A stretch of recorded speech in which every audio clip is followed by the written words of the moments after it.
Report. Yeah, okay. So we were talking about random variables, their distributions, and then we started talking about some well-known distributions. We talked about the Bernoulli, or let's say indicator, the distributional indicator, which is the distributional indicator variable, and then we talked about the binomial um, distribution, which is perhaps the first non-trivial distribution. So this distribution is the distribution of a random variable that counts the number of successes in n independent Bernoulli trials. Okay, so if you have n independent Bernoulli trials, uh, basically you have a sequence of outcomes. Each one is either, let's say, 0 or 1. Let's say 1 is the success. Um, then x, if x counts the number of successes, it would be a sum of indicators. And if these indicator variables are independent, then the sum will have a binomial distribution, parameters n and p. So the idea is that all of these indicators have Bernoulli distribution with the same parameter p. Um, and you would write something like this: x is distributed like binomial n and p. And you've seen that in order to specify the distribution of a discrete random variable, it's enough to specify its PMF. So the PMF would be the probability that x takes value x is equal to k, right?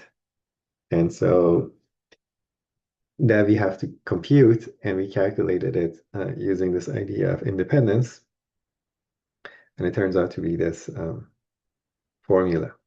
So n choose k is the number of ways that you could pick k once from n positions. So you want to put the ones in n positions, and then once you specify the sequence, for example, this, then the probability is um, easy to compute by independence, because the probability of the sequence factorizes into the product of the probabilities of each individual Bernoulli variable taking the corresponding value. And because you have k ones, you get p to the k, and then you have n minus k 0, so you get 1 minus p to the n minus k, and that would give you this term. So we discussed like the independence idea. So independence of random variables. I'll go back to this, the last lecture of this deck. So any questions about the binomial distribution?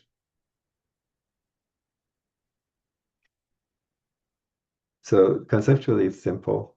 The formula, if you haven't seen it, it looks a little bit complicated, but you get used to it, and it turns out to sum to 1. It's a well-known mathematical result, but because we drove it using a probabilistic argument, we know that it has to sum to 1. So we can sum it over k. This is really the expansion of 1 minus p plus p to the k. So if you expand, think of this as x, think of this as y. That's how the expansion turns out, but this is really 1 to the k, so it sums to 1. Okay, questions? So let's do a quick example. So if you have, for example, two tosses, like you toss a coin twice, or two fair coins, independent points, the number of heads will have binomial with parameters 2 and 1/2. Another one is, let's say you have 20 components. Each is defective with this probability 0.05. And you have the binomial 20 and 0.05. For example, you can say, what is the probability that at least one is defective? Okay, that's the probability that x is bigger than or equal to 1. And this is really 1 minus the probability that none is defective. Okay, and the probability that none is defective would be 1 minus n choose 0, p to the 0 times 1 minus p to the n minus 0, right? So this n here would be 20, let's say. Okay, and this p would be 0.05. So what you get is 1 minus, this would be, n choose 0 would be just 1. And this would be 1. So you get 1 minus 0.05 to the 20. So really 0.95. And if this calculation above is correct, you get about 0.64. Okay, so that gives you a way to calculate these probabilities. We'll talk about the notion of a mean or expectation variance, and hopefully today we'll compute these as well. But that's the idea of a binomial. Okay, let's skip this. Another one is like you have 10 multiple choice questions. Each has 4 options. If you guess, let's say on an exam, if you guess independently at random, and then X is the number of your correct choices. And so what is the probability that none is correct? What is the probability that 1 is correct? And so on. And so this is another example of a binomial. Okay, if you do randomly choose each, the answer to each question, if there are 4 options, if it's uniform, would be 1/4. So this would be a binomial with 10 trials and this many. But that's the probability of success. Okay, this wouldn't be difficult. The next interesting distribution is geometric. It's this like a similar setting. So you have independent Bernoulli trials, but these can potentially go on forever. So you start doing, let's say, a coin flip. Heads is, let's say, 1. Tails is 0. So you start doing, you flip the coin until you observe a success. So you repeat. So the first time could be like 1, that's good. Or the first time could be 0, the next time would be 1. Or the first 2 tries could be 0 and then 1. Or the first 3 tries could be 0 and then 1. So these are the type of outcomes that you observe. Okay, so repeat the process until you hit the first success. Then the number of failures basically before the first success in independent Bernoulli trials has a geometric distribution by definition. There's another definition which is basically the number of trials until you hit success. So that would be 1 plus this. So I think the book that we uses the convention of the number of failures rather than number of trials. Okay, and in order to calculate it, it's kind of easy, right? So you do have like what is the probability that X is equal to K? I should observe exactly K zeros, and then the last one should be 1. Okay.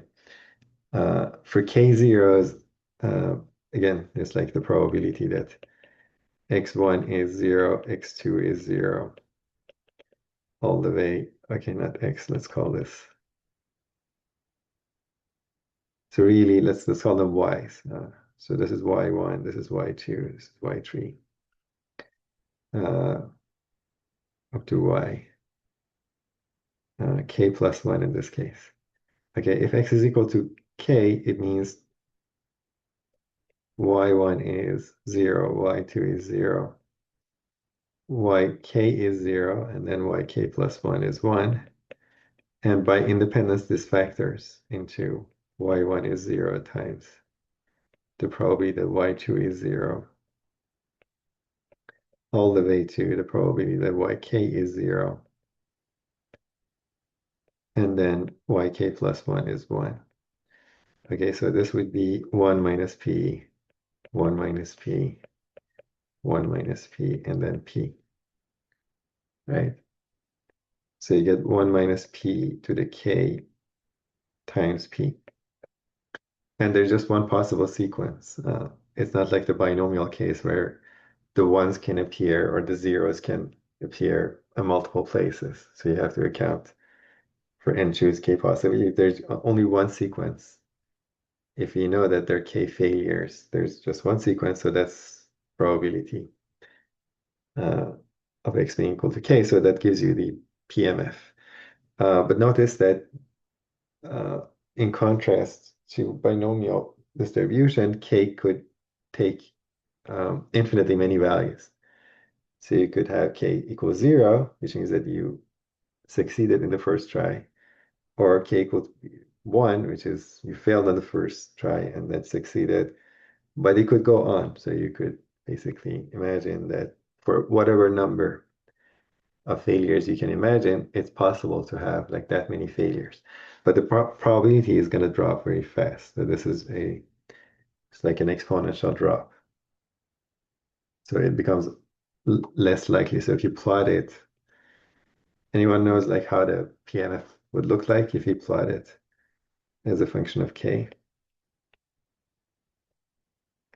So if this is k, it takes value 0, 1, 2, 3, and so on, all the way to infinity. At 0, it would be p.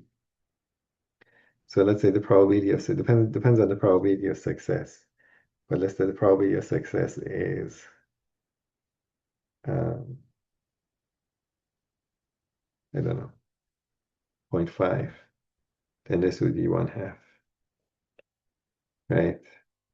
So how does it look like after this point?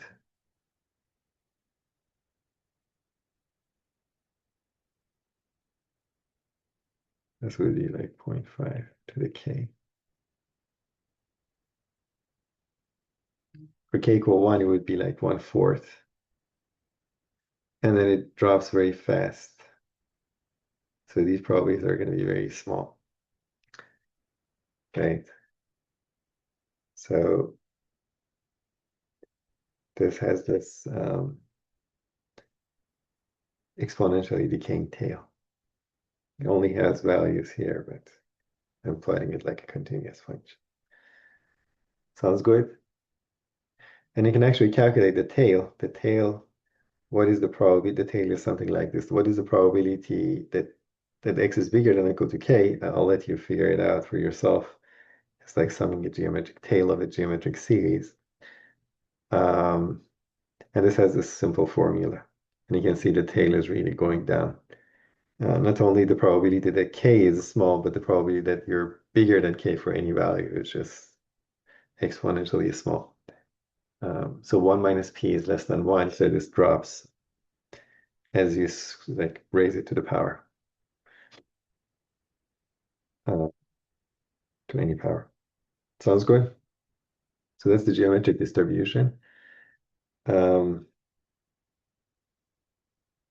Here's an example. So we roll a die until the first 6, okay? So that's an example where p is 1/6. In each try, you either observe the 6 or not, and the chance that you observe the 6 is 1/6. And if they're independent, this is a geometric variable. Um, so what is the probability that you observe 6 on the third roll? That would be, if we define the failures to be x, then that would be x is equal to 2. We failed twice, and then the next one got it right. So that would be this value. And then you can calculate it. So turns out to be a number. What it has, an interesting property that it has is this memoryless property. So it's very similar to the same property for an exponential distribution, which is the continuous like version of this, which we'll see later. Memoryless property says if I know, it's a conditional statement. If I know that x is bigger than or equal to j, what is the chance that x is bigger than or equal to j plus k? It turns out that for this model, you can calculate it. The probability, this conditional probability is the same as the probability that x is bigger than or equal to k. So whether you know that like so far you have failed, let's say, at least j times, the chance that you fail k more times doesn't depend on j, okay? You're gonna fail like a million times or once, that the probability that you fail like twice more doesn't depend on how many times you already had failed. Okay, that's the memory less. So this J does not um, um, come into play. Basically, you can see the probability is the same as this. It's a little bit counterintuitive, but that's the property that's shared by the exponential and geometric. The other thing that's worth noting is this extension. So there's this distribution called negative binomial, essentially in the book as well as maybe in the notes. And that is the number of uh, failures. Uh, is it the failures? The number of failures before you observe R successes. Okay. So here we wait for the first success. If you wait for R successes to occur, the number of failures before that is negative binomial. So the geometric would be, in the way that we define it, would be a special case of negative binomial where R is 1. Okay. Um, yeah, and it turns out to be the sum of kind of R geometric random variables independent. So you fail, fail, fail, fail until you hit the success. This part, the number is geometric, and after which, like, again, things are independent. You could still fail until you hit S, and then fail again until you hit S, and so on. So these are still going to be independently geometric, and then once you sum all the failures that are, let's say in this case, 1, 2, 3, let's say the R is 3. So you have three sequence of failures, each one independent geometric, and you just add them up. You get the sum of R geometric random variable. Okay, that's kind of the extension. Questions about geometric negative binomial? So this has a lot of interesting properties. It's used in genomics because as an alternative to the Poisson distribution, which we'll see later, because it has two parameters like the R and P that it can control the variance. You can control the variance of this easily. Um, um, Not easily, but it's so-called has this property or dispersion. It's we may talk about it later. Okay. Um, any questions? So we have so far seen Bernoulli, binomial, geometric, and potentially negative binomial. They're all associated with Bernoulli trials, independent Bernoulli trial. Questions? Okay, one more thing is this hypergeometric distribution. It's related to sampling without replacement. And the model to keep in mind is if you have an error, okay, it has a bunch of balls. Let's say I'm going to do the maybe red. We shouldn't do red, but I can't draw white. So let's say the gray is white. So you have a bunch of um, white balls. Okay, that's white, 3 white, and then you have a bunch of blue balls or black balls. Black. Okay, and then you kind of draw n without replacement, and then let x be the number of white balls. Then x has hypergeometric distribution. Okay, with the parameters w, b, and n. So this is the number of white balls, the number of blue ball or black balls, and this is the number of draws. Okay, the number of white balls in n draws without replacement from this error. And you can easily argue that, I mean, if you remember the counting argument, the total number of, I mean, the balls are not, they're not distinct, so they're indistinguishable. So the total number of cases or possibilities is this much. So you have W plus B, total number of balls, you draw n, So that's this many possible choices. Okay, so if you number them just for sake of counting, like whether you get white 1, white 2, white 3, or B1, B2, B3, B4, B5. So you have a subset of size W plus B, and you want to select n of them. So the number of subsets of size n would be this. Okay, let's say the balls are distinct, but the order doesn't matter.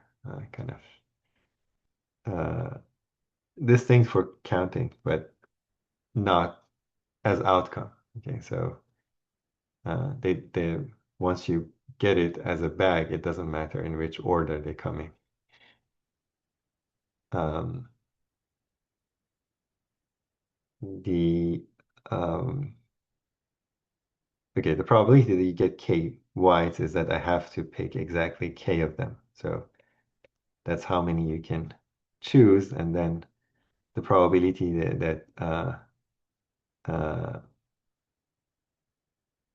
yeah, so you have to have exactly k w and then exactly n minus k uh, blacks. So you have to kind of argue that that's exactly the number of ways that you can choose k whites and n minus k black balls from the air. I'll leave it to you to argue. It's a little bit of a combinatorics argument, but once you're comfortable with these calculations, it should be easy to justify that. So this counts how many configurations have k balls and n minus k, white balls and black balls, and this is the total number of configurations. Okay, so that gives you the PMF of the hypergeometric distribution. The complexity is because of this uh, sampling without replacement, and it turns out that um, let's look at this part first. In the limit, when you have a lot of balls, uh, white plus black is much bigger than n, then the hypergeometric would approach a binomial. It's an example of like a limiting phenomena. So it would be similar to drawing from um, uh, basically if they're large. Let's say one way to calculate it is just you draw one ball. If it's white, then it's good. If it's black, it's not. So you draw it sequentially. And if there are a lot of balls in the urn, once you do it sequentially, removing one ball does not change the composition as much. So it was like one ball, like it used to be this the composition or the state was this. If you remove one white ball, it would be one like W minus 1 and B, but this is really up almost W if W is very large. And so you can still, like the probability of choosing a white ball in this configuration would be W divided by W plus B. In this configuration, it would be W minus 1 divided by W minus 1 plus B. So once you remove one ball, that's the chance that the second ball is going to be white. This is a chance that the first one is going to be white. But so they're kind of dependent. And if for example, um, the first one was black, you would end up with this situation, W and B minus 1. In this case, the probability the second ball is white is W divided by W plus B minus 1. Okay, you can see the dependence is in the fact that the probabilities would be different depending on the outcome of the first draw. Okay, you're in this state. If you draw white, you go to this state. If you draw black, you go to this state. And after which the chance of getting a white ball after the first draw would depend on the first draw. But you can see if they are kind of if W plus B is large, these two are roughly the same. So you can see there's just this one of them is like it lacks a minus one there. So they're roughly the same. So this means that they're conditionally independent because the distribution, um, let's say the probability of white on second draw given first draw would not depend on the first draw, like approximately would be the same as the probability of, uh, would be something like this, W divided by W plus B, independent of this part. And so this is a notion of independence. So roughly the draws would be independent in that case. So if that's the case, each one, you're drawing white balls like sequentially and they're roughly independent and each has this much probability, then you get a binomial. Okay, so that's the rough argument why hypergeometric approach is binomial when W plus B is large. When W plus B is not large, then exactly because of this argument, if I want to repeat it here, you start from this state. Either you have like the first one is white or the first one is black. You go to this state or this state. And in this case, the probability of white, probability of second white, uh, or like white on the next draw, white on the next draw would be W minus 1 divided by W minus 1 plus B. Here, the probability of white on the next draw would be W divided by W plus B minus 1. Okay, so you have more white balls here. The denominator is the same, but here would be the chance would be slightly lower because one of them is, sorry, it would be slightly, yeah, slightly lower because one of them is already gone. So it's the composition is more like tilted towards black. So this is saying the probability of, uh, let's say, what should I do? Like the, okay, so y1 is, let's say yi is 1 if I draw is white, 0 otherwise. So the probability that y2 is white, which is this, conditional on y1. This notation you already we haven't seen it, but let's say given the value of y1, okay, this would be in general dependent. So if y1 is 1, this would be w1 divided by w1 plus b. This would be w1, 0 would be that in general. So this is saying conditional on y1. Let's say I write it like this, being a, because that would be a little bit easier for you to understand. So this is an event. This is a particular event. So if a is 1, it would be like this. If a is 0, it would be like this. And so because the probability of this conditional on that depend on a, so depending on the value of a, the probability changes. So in general, y2 is not independent of y1 because this conditional, I mean, if it turned out that this is equal to p of y2 is equal to 1, then the two variables would be independent. But it's not the case because this would be w divided by w plus b, right? So in the initial draw, it would be w plus w plus b. If it turned out to be equal, then this conditioning is not affecting the probability. That's the definition of independence. So the two variables would be independent, but now in this case, they're not. However, if w is very close to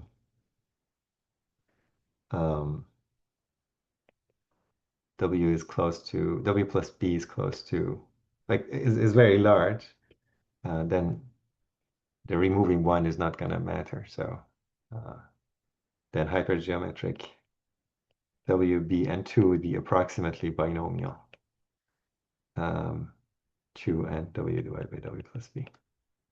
Okay, so that's another try at making the argument. Okay, this is not the case, although approximately the case. The large curve. Sounds good? Questions? So you've already seen kind of this geometric distribution, hopefully in the homeworks or practice problems. So if you have uh, basically a deck of cards, um, and you draw like a hand of 5 cards, um, and let's say you look at the number of aces in your hand. So aces in a 5-card hand, out of like a typical deck, the typical deck has like a 54 cards, out of which 4 are aces. Okay, so you can think of it as 4 aces and 48 non-aces. So these are the two different balls, like colors of balls. And then you draw a hand of, it's like the size of the hand. So the number of aces would be hypergeometric with these parameters. And so the probability that you observe 2 aces, you can just plug it in. And it turns out to be like a small, okay, in a hand of 5 cards. Yeah, so this we discussed. Removing one is like lowering the chance. Um, removing one lowers the chance of the subsequent draws of aces. So the trials are dependent, but um, so hypergeometric approach is binomial in the limit. And we'll see another limit distribution hopefully today if we get that far. Poisson would be a limit of binomials under a different circumstance. Questions? Comments? People happy with this kind of argument? This is a little bit tricky. I wasn't planning on discussing this in detail, but it's worth understanding. So you can think of this kind of branching idea. If you keep track of the state, you can basically calculate these properties. And sequentially, you can see like the state, as the state changes, the probabilities of subsequent actions are changed. And so this is evidence of dependence of the sequence. If the probabilities remain the same in each branch, so if the probability of drawing white here and here is the same, then you have conditional probabilities that are the same as unconditional. That's the meaning of dependence. Sorry, independence.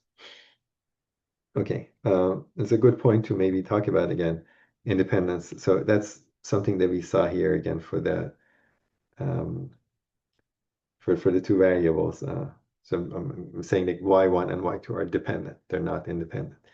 So last time we talked about this. So if you have two random variables, to say that they're independent is saying that the probability of x in A and, this is an and, y in B factorizes into the probability of x is in A times the probability of y is in B for any A and B subset R. So if you do two variables, that's the definition of independence. And so this has to hold for any sets A and B. For discrete random, so this is very general. So this holds like later when we define continuous random variables. This also holds for discrete random variables. We have seen that basically all the questions about the probability distribution or distribution of the random variable reduces to looking at singletons. So I can take A to be the singleton event X and B the singleton event Y. And in that case, the above statement would be this statement. So the probability that X belongs to A would be in that case, because A is like this, it's just X is equal to X, Y is equal to Y. It factorizes like this, and this turns out to be enough. If this holds for any X and Y, then this statement will hold. It's a little bit perhaps not obvious, but just verify that star implies 2 star. The reverse is obvious because this is a special case of the more general one for particular subsets. However, it turns out to be equivalent. The equivalence is something to show yourself, okay?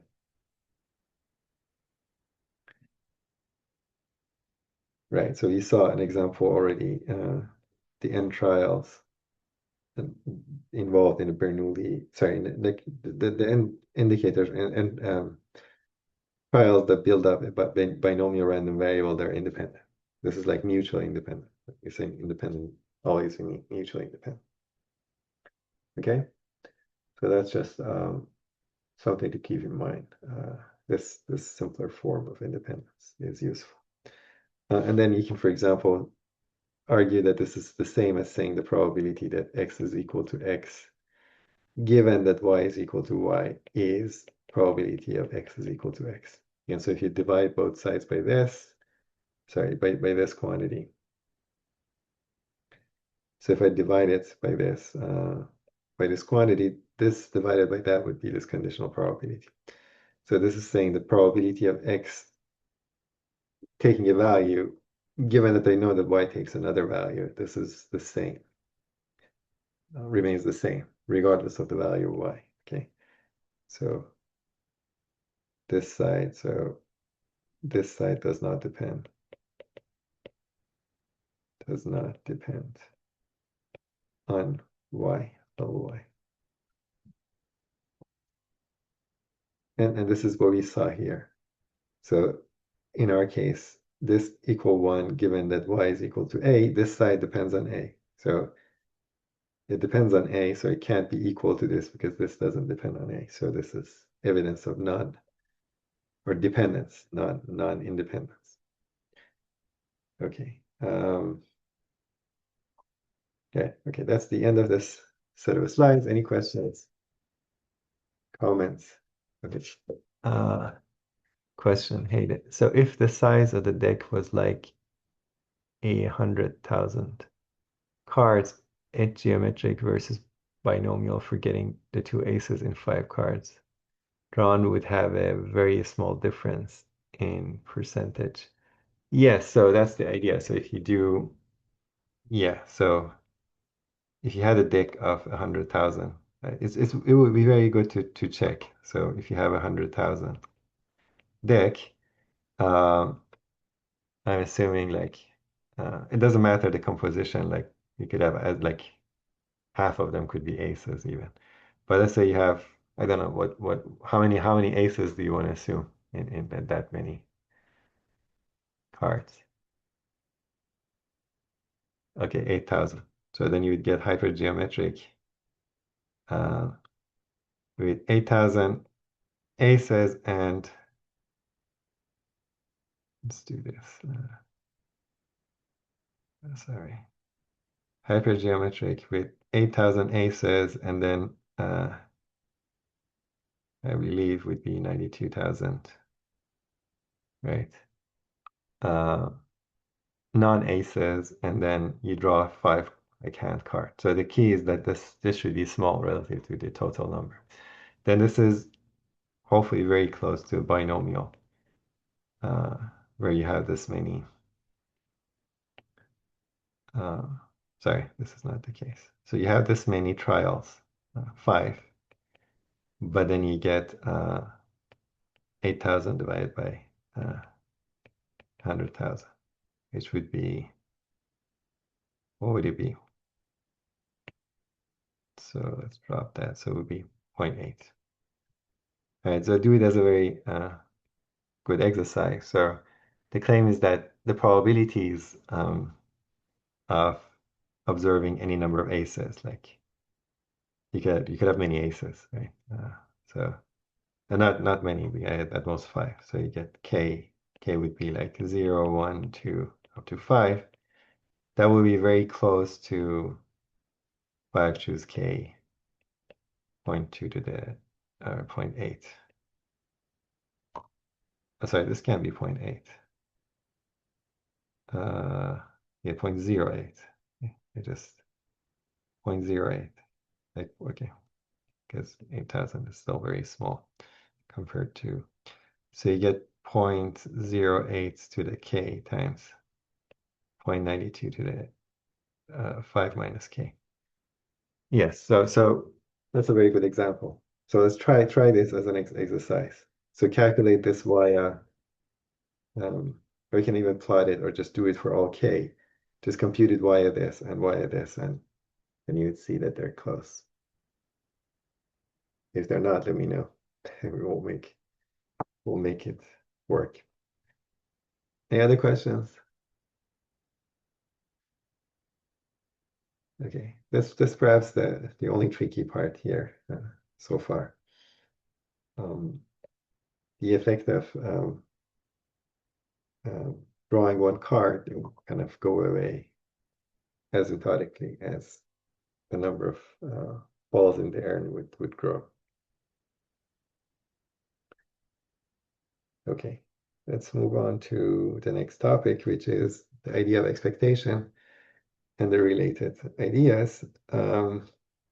So expectation is central to probability, and it happens to be also the center of distribution.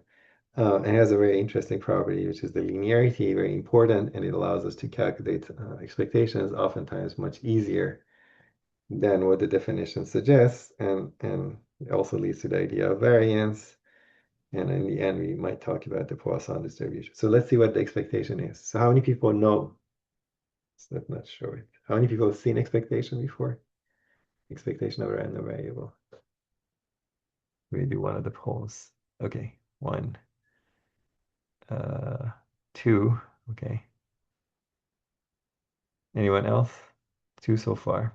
So maybe let me ask you, what is the expectation? So people have seen it, Hayden or Arun, I guess, or someone else.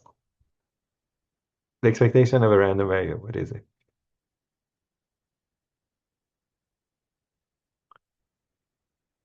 Anyone?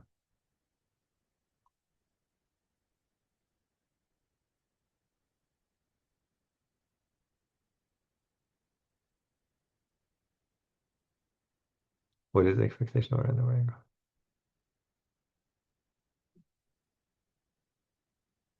Go on. Okay, the outcome on average in the long run when you repeat an experiment many times. Um, that's a very good point. It is it is not how we define it, but it turns out to be a theorem that we will see. What you're saying is related to the frequentist idea of probability, and also in the framework of probability we have worked with, you can turn it into a theorem. It's called the law of large numbers. So the average in the long run when you repeat an experiment.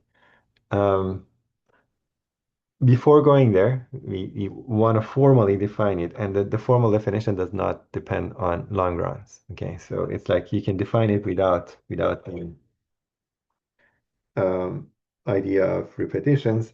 And so if you have a random variable, again, remember there's this random variable. Like we have a like potentially a probability space. If you remember, there's a sample space, there's sets of events, and there's a probability measure. And then random variables are, let's say this is the sample space, they're functions from the sample space to the reals. And we talked about, I mean, I mentioned it in the recap, push forward and measure. So this measure is pushed forward by x, a random variable, to a measure on R. So to a distribution, basically. Distribution is the measure. So we saw it in the two coin example would be like something like this. You can represent it by a PMF. Okay, so we have a measure here, which is our PMF, and you can define the expectation as like a summary of this um, PMF. That's one way of defining it. In the formal definition, it's something like that. So you have the probability of x being equal to little x, and then you multiply by x and you average. So it's a weighted average of the values that the random variable can take, where the weights are the probabilities. So here I have like 0 is probability 1/4. This is the example that we did last time. So h, h, h, t, t, h, t, t. So 0, 1, 2. So I take value 0 with probability 1/4 plus value 1 with probability 1/2 plus value 2 with probability 1/4. So this is a weighted average. The weights are this of the values of the function. And so that would give me, what would it give me? 1, I believe, right? So that 1 would be called expectation of the random variable. It's a feature of its distribution. It's a summary of the distribution in one number. And physically, what it means is like a center of mass. So if you imagine this is like another PMF. So it's like you put a bit of mass here, more mass here, more here, and then a little less, and then less, and then less, and so on. And when you can compute this quantity in physics is like computing the center of mass. So if I put um, uh, like a wedge here and try to balance the distribution, if I put it exactly below the expectation, it just balances out. Okay, so the weight to this side balances the weight, the total weight to this side. Imagine these are weights, okay, so, or mass. So it's really the center of mass. And you can see it's just gonna, if the distribution sort of peaks here, it's gonna be somewhere around here. Um, if you put it here, most of the mass would be here, so that's gonna not balance out. Um, so the notion of like center of mass of the distribution, or the center of the distribution, basically, the value which is central, like in the middle of the distribution. Middle is like where the most of the mass basically is you can define it without appealing to repetitions or long run average. Okay, so if you have, for example, like this is like a distribution of binomial with these parameters. Okay, the the expectation turns out to be, in this case, we'll see it would be 10 times 1/4. It's not easy to, if you want to calculate it from the formula, you have to uh, do like, this was the probability of x being equal to k would be n choose k, and here's k 10, p to the k 1 minus p to the n minus k. You have to calculate something like this. Summation k times the probability that x is equal to k, okay, from k0 to n. And so this would be this complicated sum. N choose k, p to the k, 1 minus p to the n minus k. You can do it by kind of a tricks, for example, differentiating like an identity with respect to p or something like that. It's like combinatorial argument or combinatorial related to combinatorics, basically. You have to be able to calculate this, but it turns out that this ends up being n times p. So it turns out to be 10 times 1/4. And today we're going to learn a way to do it without the need to actually do this calculation. And so it would be 3.25. So or sorry, this would be 2.5.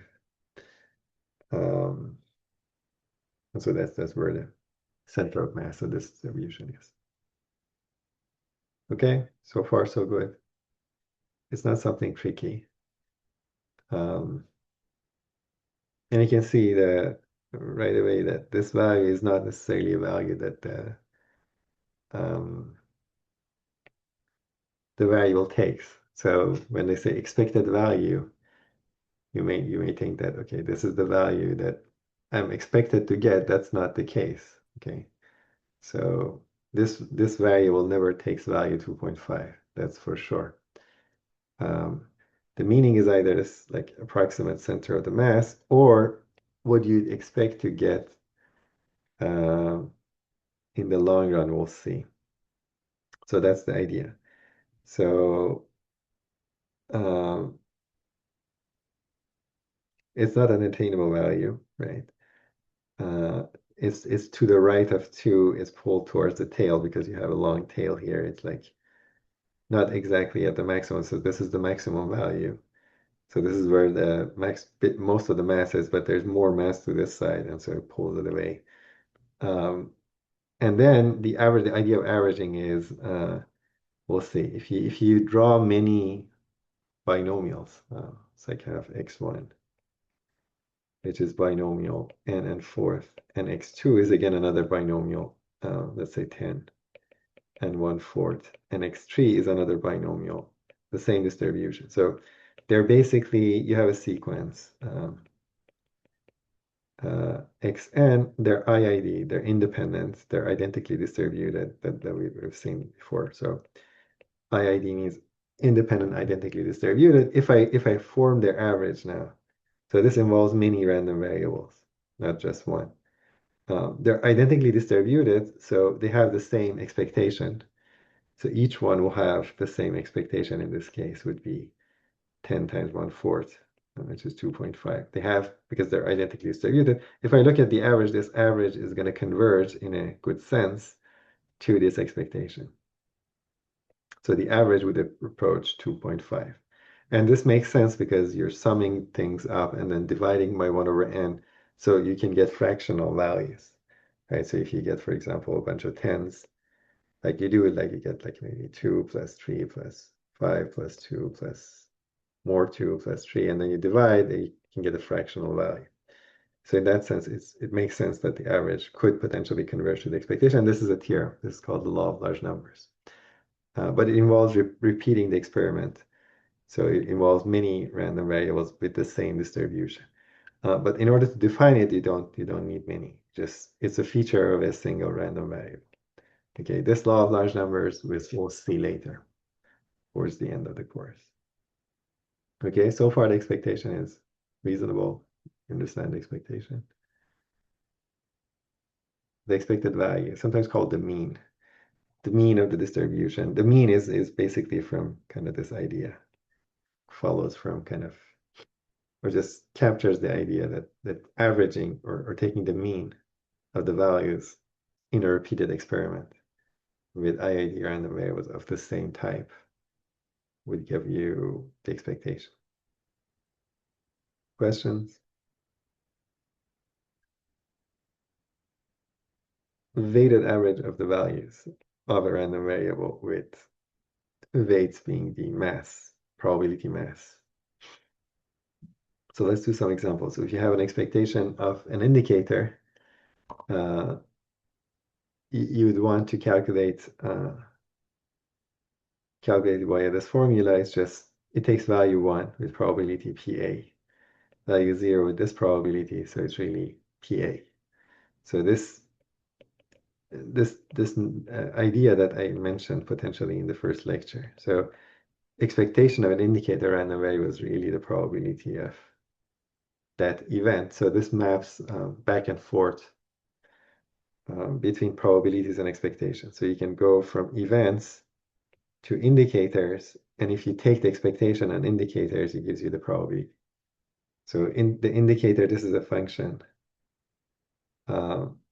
And really, like this is again a function. So random variables are functions. So expectations acts on functions defined in the random, like the probability space. Probability measure acts on events, okay, like subsets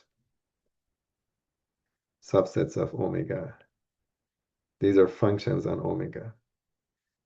And the kind of this duality, that expectation of the indicator of an event is the probability of the event. And the formula is very simple. Like you can just prove it via this formula. You just take 1 with probability PA, 0 with probability 1 minus PA, and you add up. This part doesn't matter because 0 just kills the probability you get this. So this is the idea of the dictionary I mentioned early on. So allows us to translate the statements about probability into statements about expectation, and statements about events into statements about functions. It's a very fruitful idea in probability in general. Does it make sense to people? Is it clear? This notation, everyone remembers what this means. So let me remind you, like the indicator of A, anyone remembers what this means? What is this indicator of A?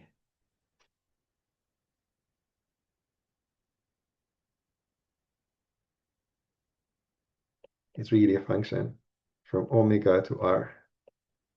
Okay, so I have to specify what it does to each omega, little omega.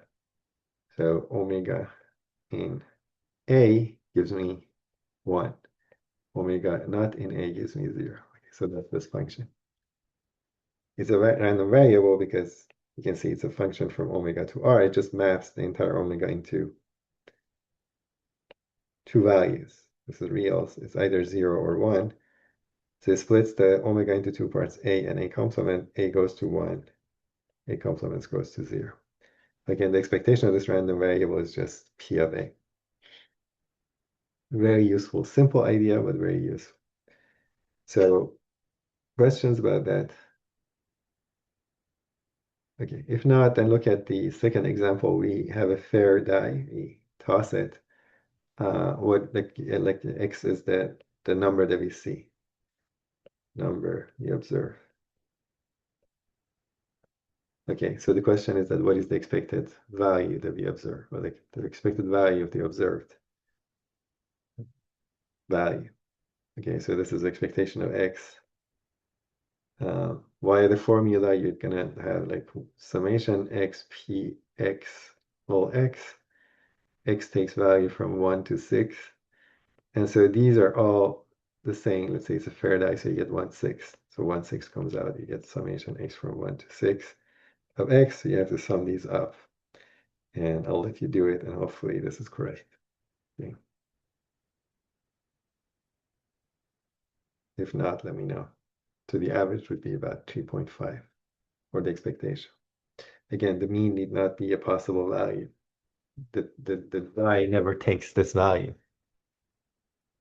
Okay, the meaning is either center of mass of the distribution or via the large law of large numbers, which will become more and more obvious as we go on. So this is a very important feature.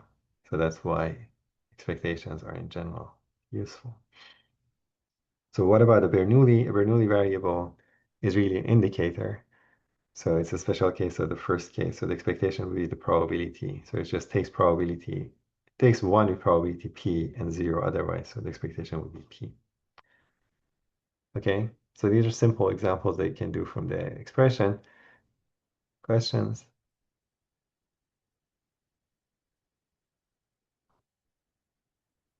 Okay, so let's do something else.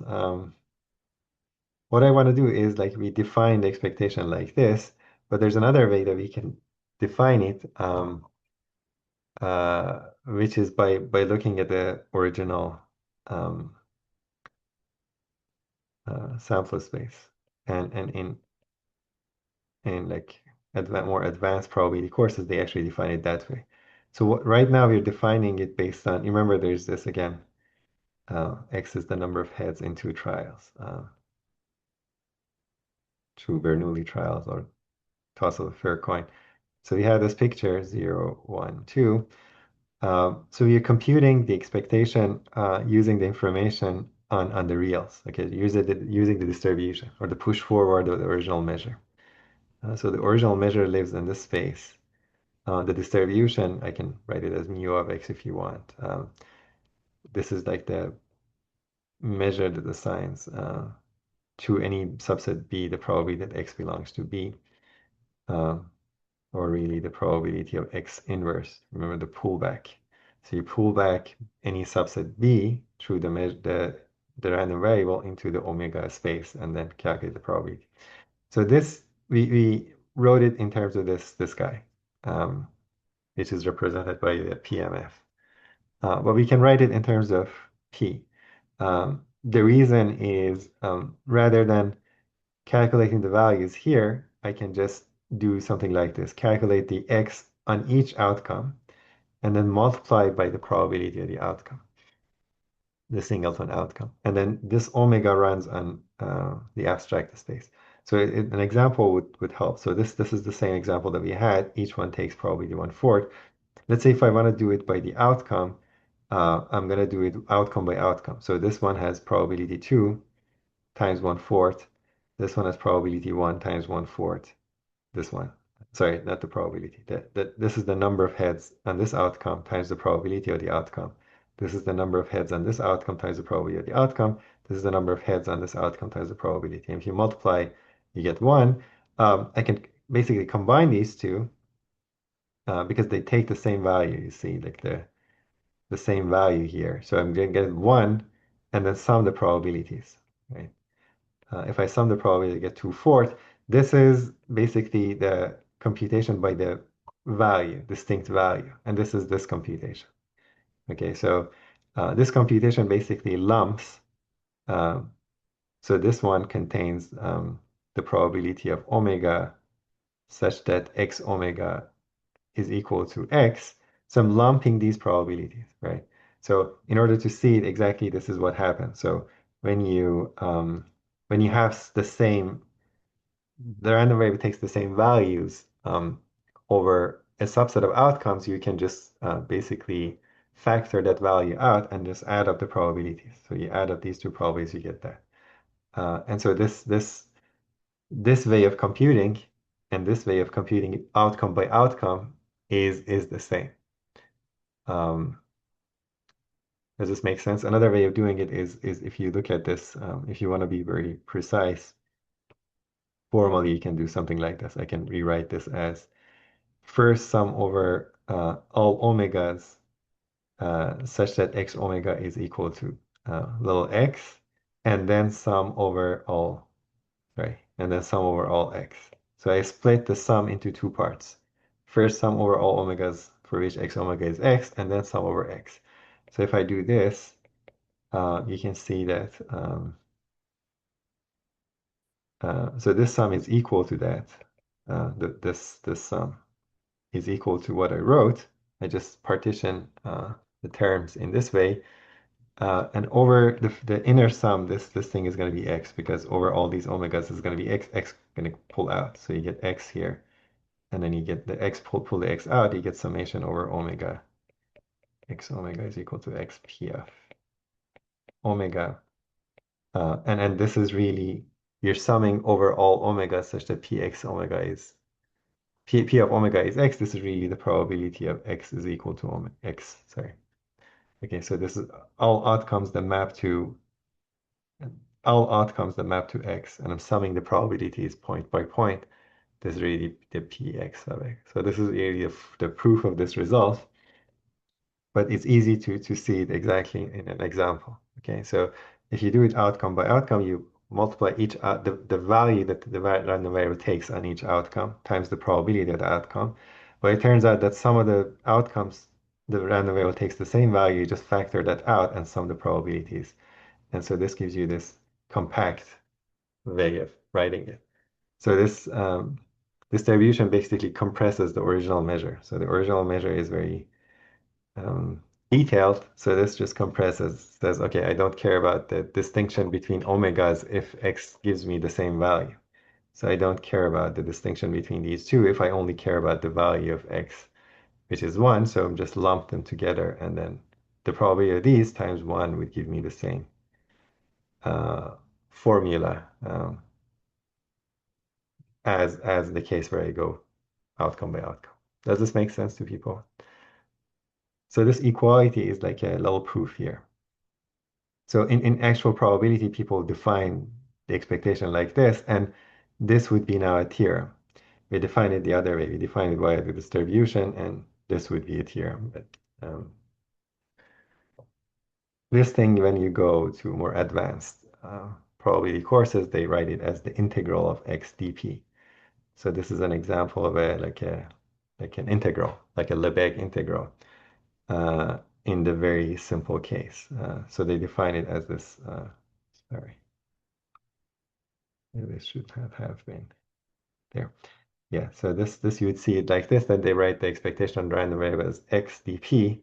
You can see it's like, just the meaning in this case would be exactly this. You sum x's outcome by outcome, and then with the probability of each outcome as the weight.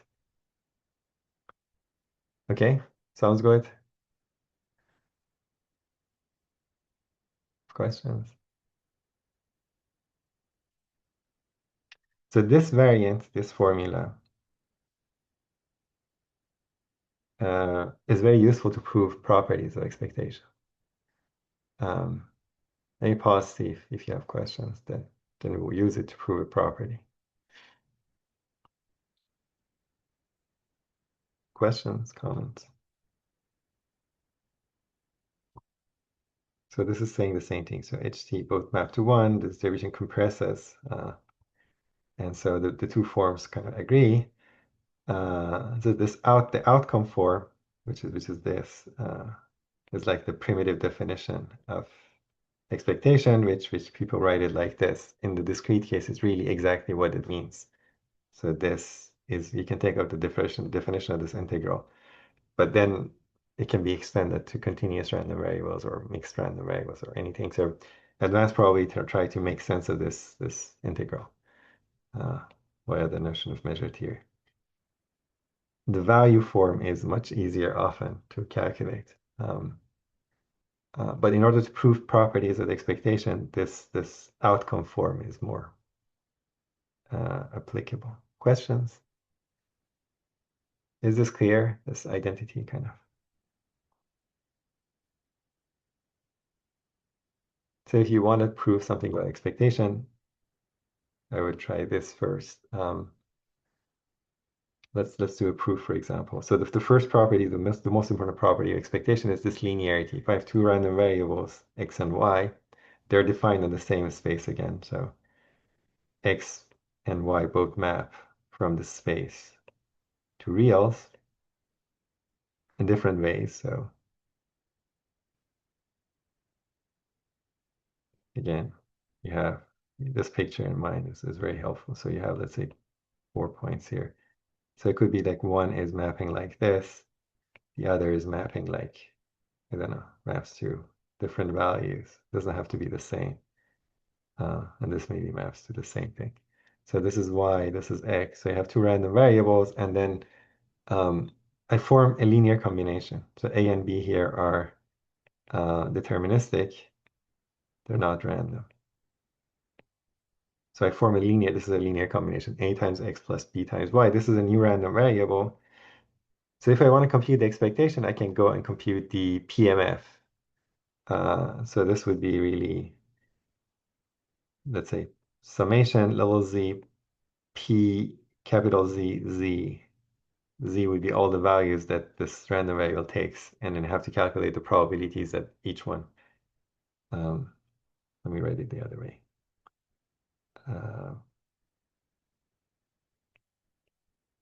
It's a little more easier to write it like this. The probability of capital Z taking value. Let's do it with K, because it would be complicated. You confuse K times this. This is the formula. You multiply K by the probability that Z takes the value K, sum over all possible Ks that Z can take.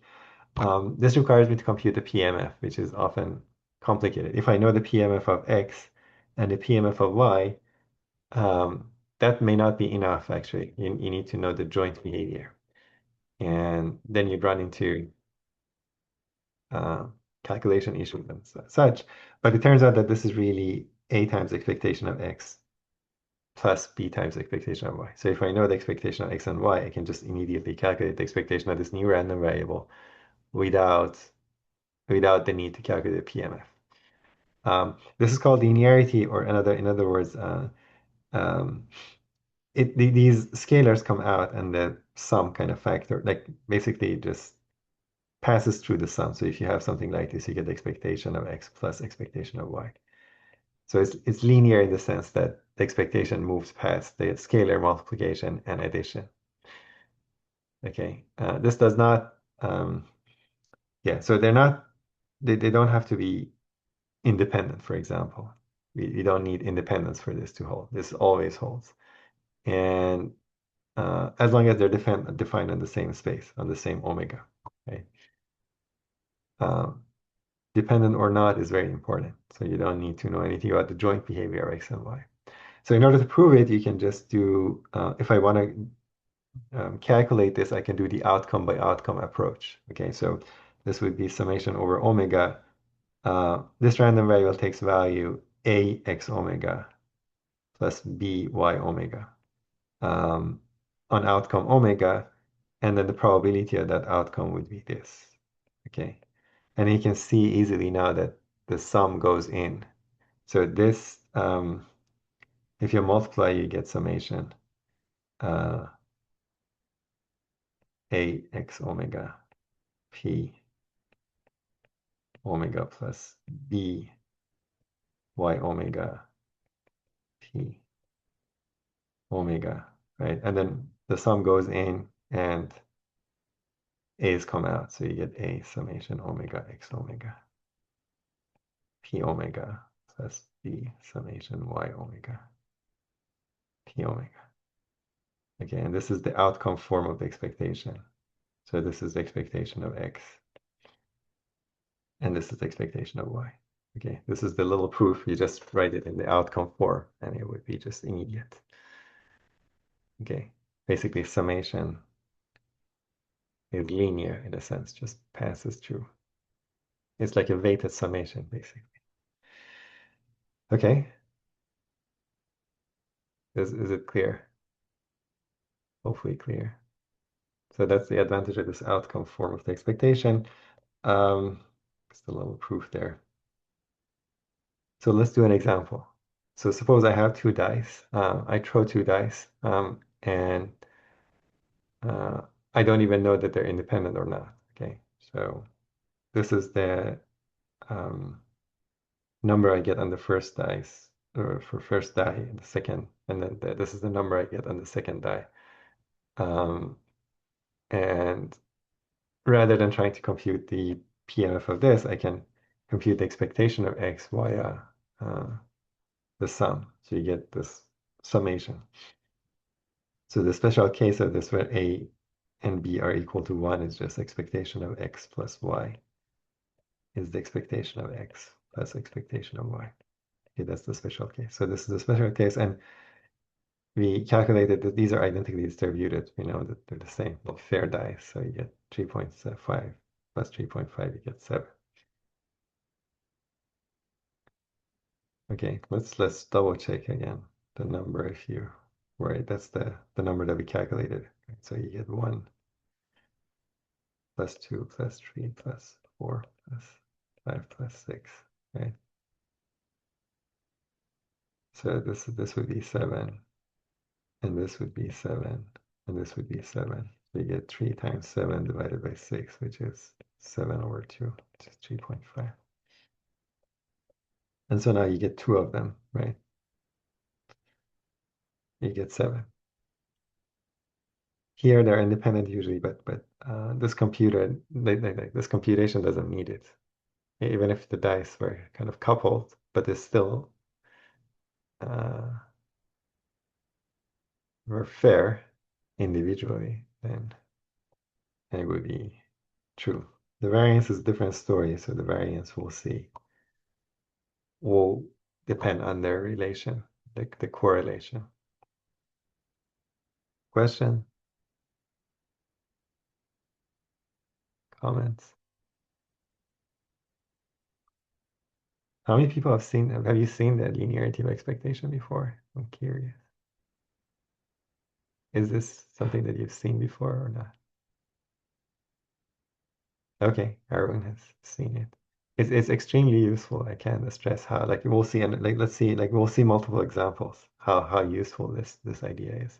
So suppose, for example, we are in the the Bernoulli trial case. So you have let's say you have uh, a bunch of events, like m of them, and you want to ask how many of them have occurred. Okay, so you can write the fact that A1 has occurred as the indicator of A1 uh, and up to AM. So if you sum these indicators, it tells you exactly how many occurred. Okay, so this is occurred. If this occurs, this would be 1, otherwise it would be 0.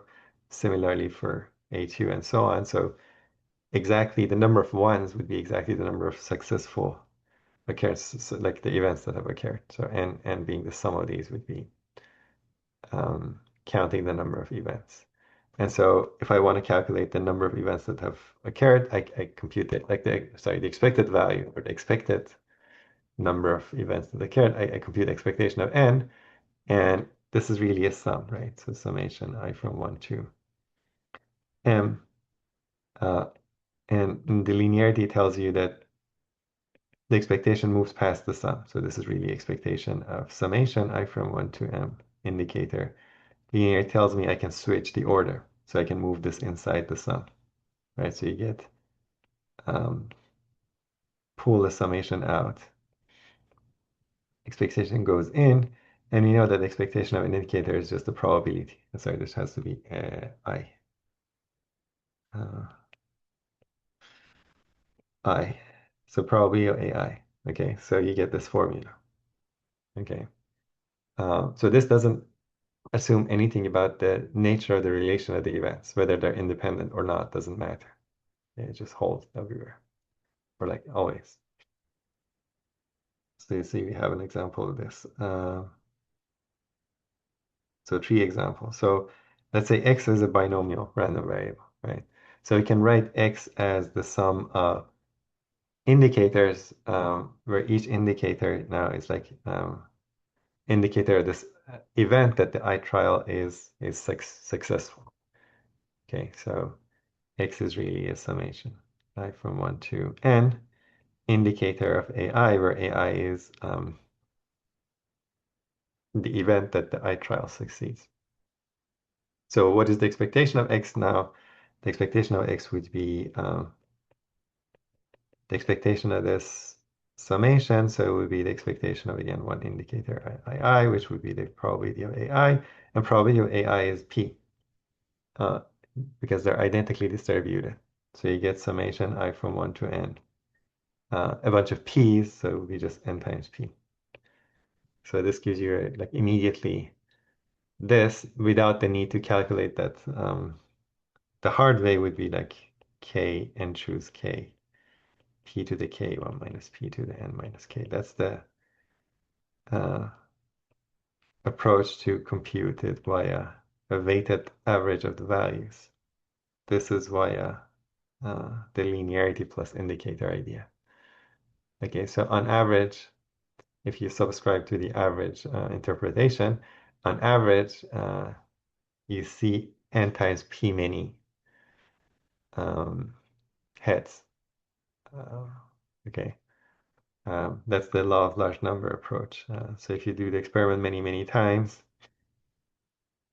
and then um, in that case, it would be you have to, like, each experiment involves n trials. So you do n trials, you compute x, and then repeat n trials, repeat it again and again and again, and then you average, on average, you'd see this many heads in n independent Bernoulli trials, and this many successes. Does it make sense?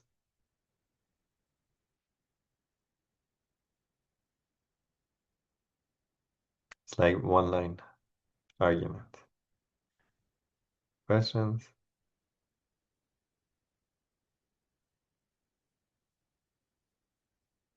So let's do another example.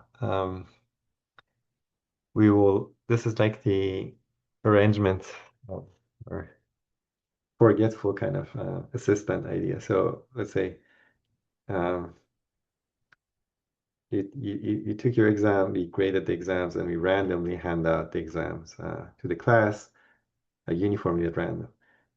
What is the expected number of people that uh, get their own exam right, basically?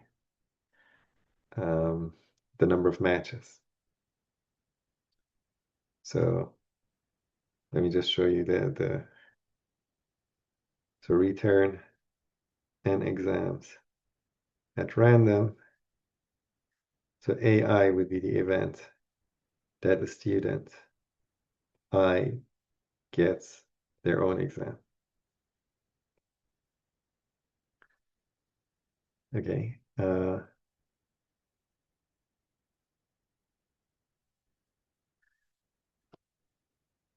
I want to compute the expected number of, so n is the number of students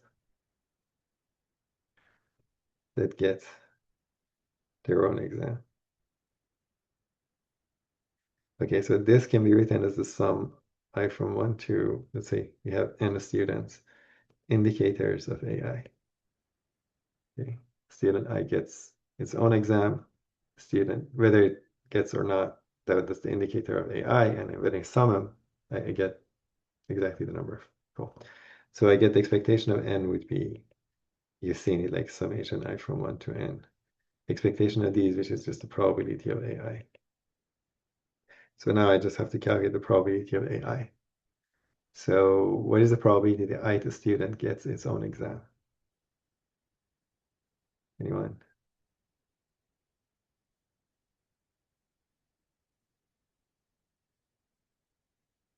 So you can think of the sample space as all the permutations of 1 to n. So one permutation is this. Another permutation is like, I don't know, 10, 3, 15, I don't know. N is large, let's say 1, 4, right? So all the possible permutations. You get n factorial permutations. Let's say I look at the student I, right? In this case, like if they're ordered properly, this everyone gets their um, paper, right? But in general, look at the I position. You want to see how many of these cases have I there, right? I would be exactly in the I position. Can anyone tell me what that probability is? Probability that the IT student gets the exam right.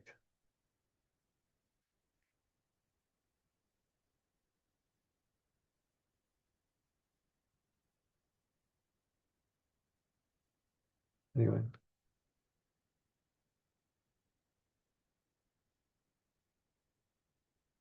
So you have to fix the I position to be exactly I because you want the I guy to be correct. The rest can be in any order.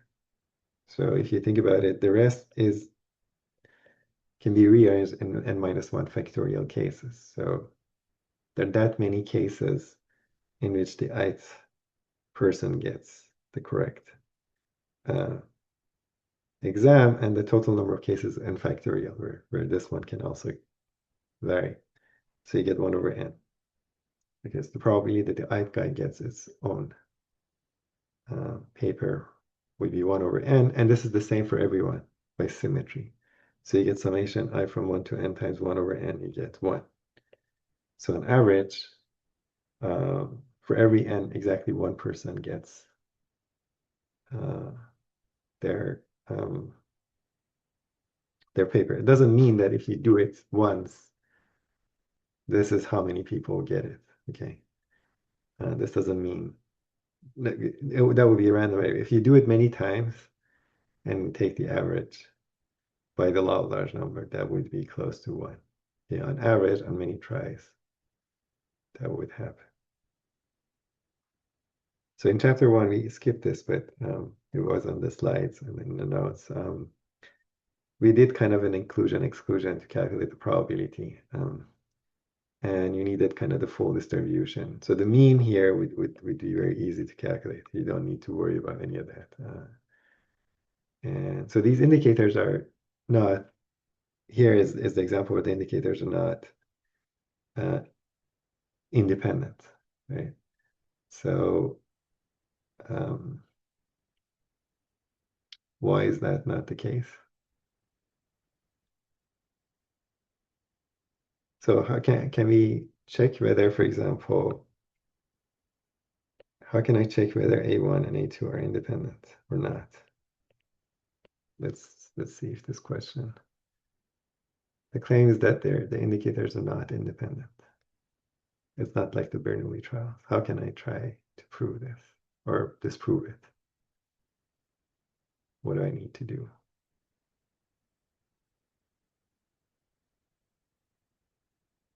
Anyone?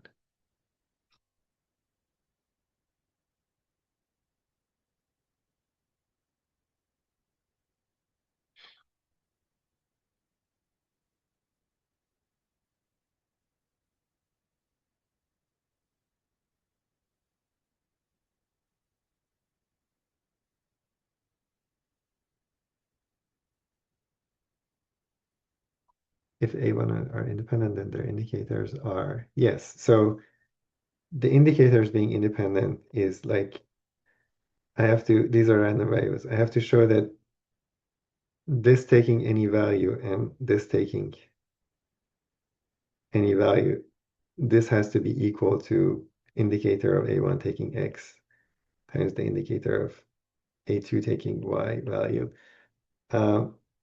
So the only values that I can have here is 0, 1. Sorry. Let me just charge depends. So the only values that x and y can take are 0 and 1. So we have potentially 4 cases. So I have to take, say, what is the probability that the indicator of A1 takes value 0 and the indicator A2 takes value 0, and that has to factorize. And then x could be 1, and then y could be 1. X could be 0, y could be 1, or vice versa. So there are 4 cases. But it turns out that if you, because they kind of, the probabilities add up to 1 in this side. So if I have 1 here um, versus 0, these two probabilities add up. So add up to 1. So you could verify that of all those 4 cases, just if you check one case, that would be enough. That's like the claim. So it's enough, for example, to check enough to check the probability that 1a is 1 and then 1a2 is 1 is equal to 1a1 is 1 times the probability of 1a2 is 1. But this is really the case if a1 occurs. Okay, so the only omegas for which this holds is a1. And the only omegas for which this holds is a2. So this is really, this side is a1 intersect a2. This one is a1. This event is a2. So this is really, remember, like 1a1 is equal to 1. This is really saying all omegas such that uh, indicator a1 of omega is 1, but really all omegas such that this is 1 is exactly a1, because this is only true over a1. So you can see like then, so of all the 4 cases that we have to verify, if you can argue that this is enough, that's independence of the events. So right, Arun is right. So A1 are 2 independent. So the 2 indicators of events are independent if and only if those events are independent. So we have to verify whether this is true or not. So probability that A1 indicator A2 is equal to, is it true or not? So we know that these by symmetry, these are 1 over n. We just calculated that. So what is this probability? What is the probability that A1 and A2 are correct? So this is saying like first and second guy get their own exam. So this guy gets exactly its own exam. The second guy has to also get its exam. The rest are free to vary. So what is that probability of this configuration? Anyone?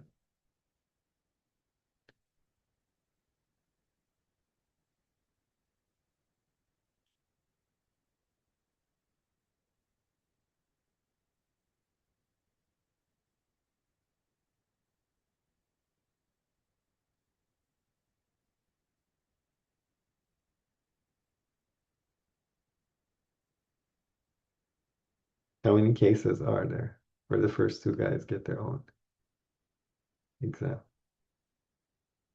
If you compare with this case, how we did it.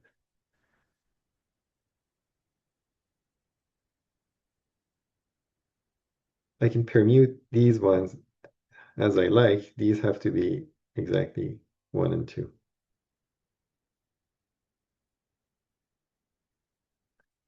Anyway,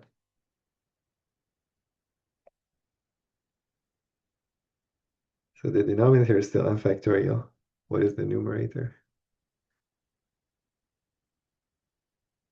What are the permutations of n minus 2? How many permutations of n minus 2 elements are there?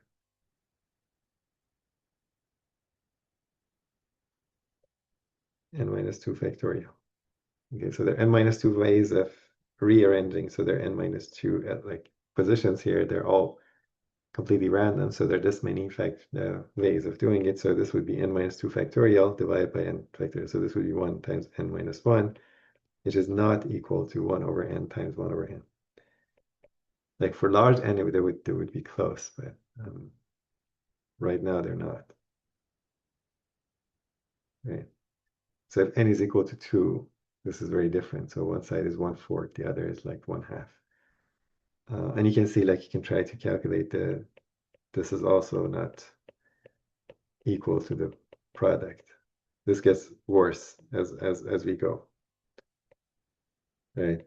You can easily argue that this would be n times n minus 1 times n minus 2, which is not the same as 1 over n to the 3.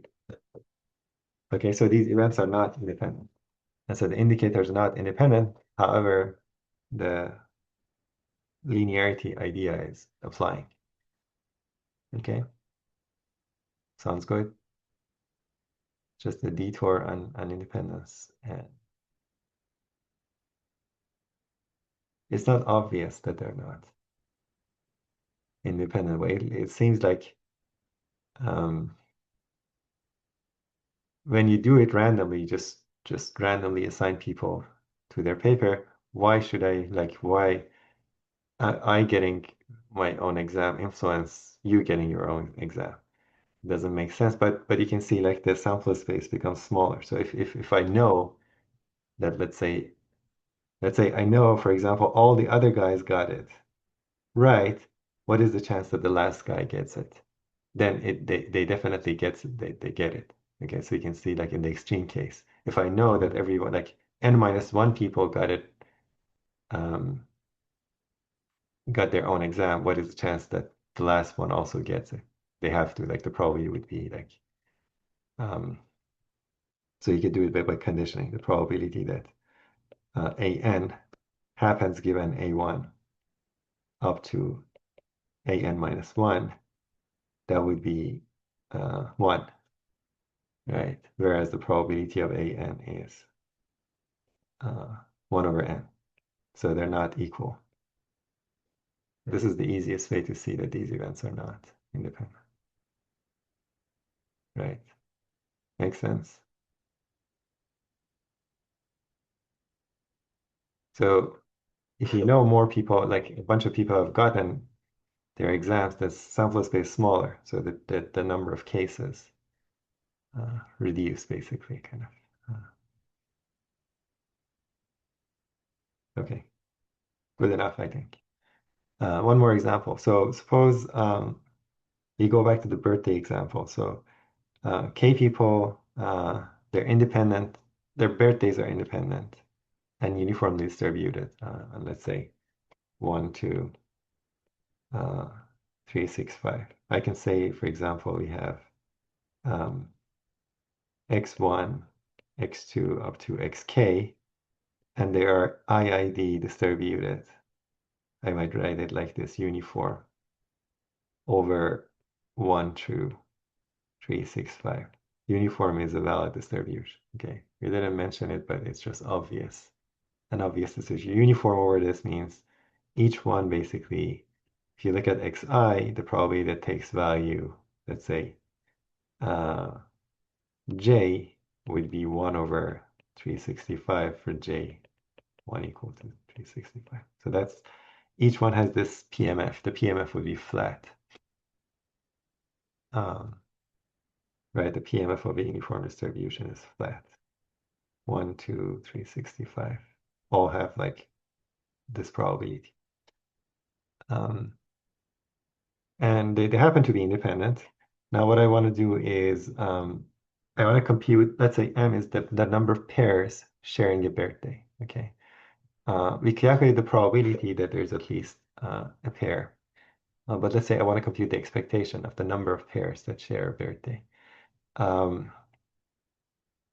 and their k choose 2 pairs, okay? And then I can define an indicator for every pair. So each of these will get an indicator, each pair of people, let's say 1, 2, 1, 3, 2, 3.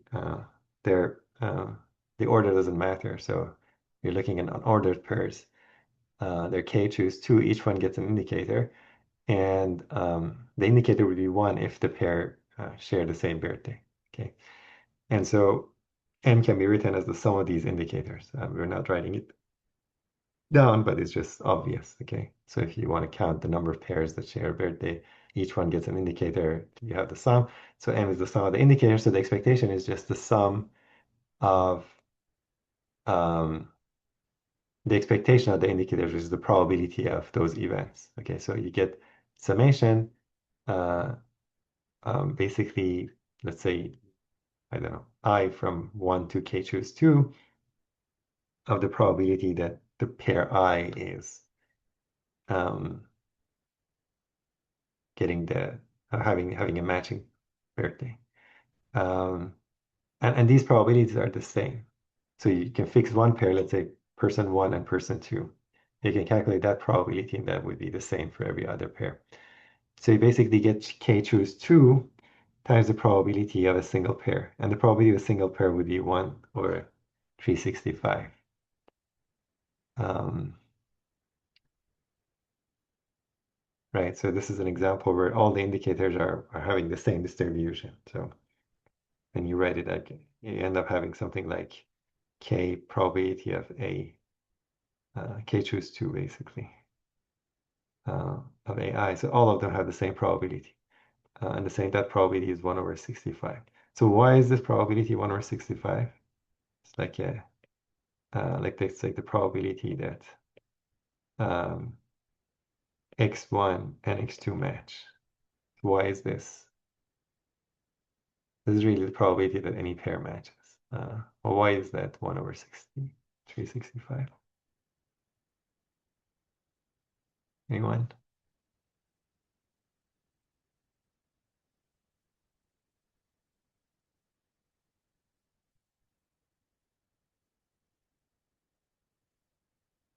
Can anyone prove that this is 1 over 365?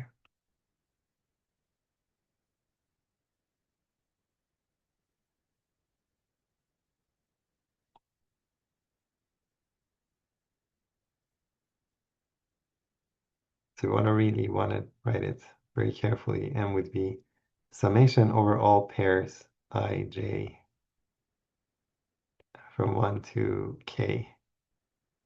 Indicator of, let's call this aij. And aij is the probability, let's say the event that xi is equal to xj. Okay, then the expectation of M would be summation I less than j. Probability of aij, which is this thing is really the probability that xi is equal to xj. And it turns out that this is the same as the probability x1 is equal to x2 for any I less than j because of the symmetry. So you get n choose, sorry, k choose 2. These are the number of these pairs times the probability of like one pair. And the idea is that this is really that. Why is that? If you want to prove it, if you fix one person's birthday, the chance that another person has the same birthday is 1 over 3. Since there is one favorable outcome. Yes. So if you want to really convince someone this is true, you would use the way to do it is that you fix, let's say, one of them. So I want to calculate this probability, see like this is if you want to like nail this so that no question is like no one questions it. You can use the law of total probability. Okay, so I'm gonna write it. I'm gonna partition basically the space by the values that x2 takes. Remember what the conditional, like what the law of total probability was. I'm gonna partition the space by these events that x2 takes value I, let's say. Okay, and then times the probability that x1 is equal to x2, given that x2 is equal to I. Okay, so these events partition the space. So x2 is either 1, or x2 is 2, or x2 is 3, and so on up to 365. So 1, 2, 365. So this is like B, this is like A, this is the BI, this is like BI. I remember that. You partition, so BI is partition the space. Their disjoint, their disjoint union would be the entire space. In this case would be 365. Okay, so that's the law of total probability. So once I condition on x2 being I, then this I can drop to I. So this is really going to be probability that xi is equal to, x1 is equal to I, given that x2 is equal to I, right? Um, Under conditioning, once you condition, you can, in this side, you can just replace x2 with I. This should be kind of intuitive. And then the next step is that, what is the next step? the next step is to use independence. Okay, so this is going to be equal to probability of x1 is equal to I by independence. Okay, so by independence, this is going to be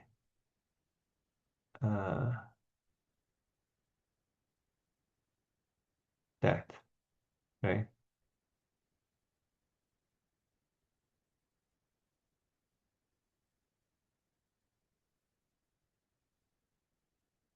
Is that right? So at this point, I can just write the formula, but this is going to be 1 over 365, independent of I. Okay, so what we get is really summation I from 1 to 365, probability of x2 is equal to 1 times 1 365. But then this comes out, right? And then the probability is sum to 1. So this really ends up being this. Because this is a partition, once I put it out, the sum over I of these xi being equal to 1, I would be equal to 1. Right? So this part basically does not depend on I. And so you pull it out, this part sums to 1. So this is a very detailed way of arguing. But basically you fix the probability of, the birthday of one person, the chance that the other person gets it is 1 over 365. So you have some sort of a well independence argument.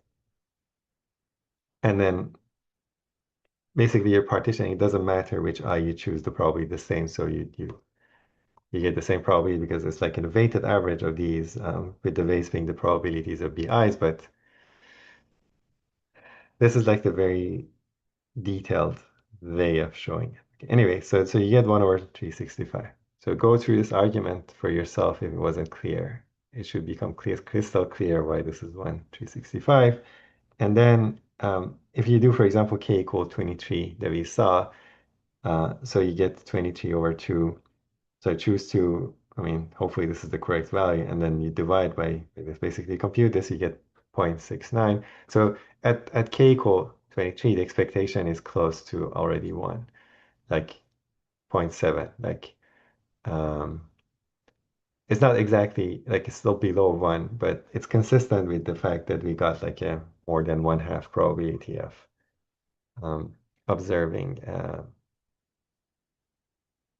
observing a pair, okay?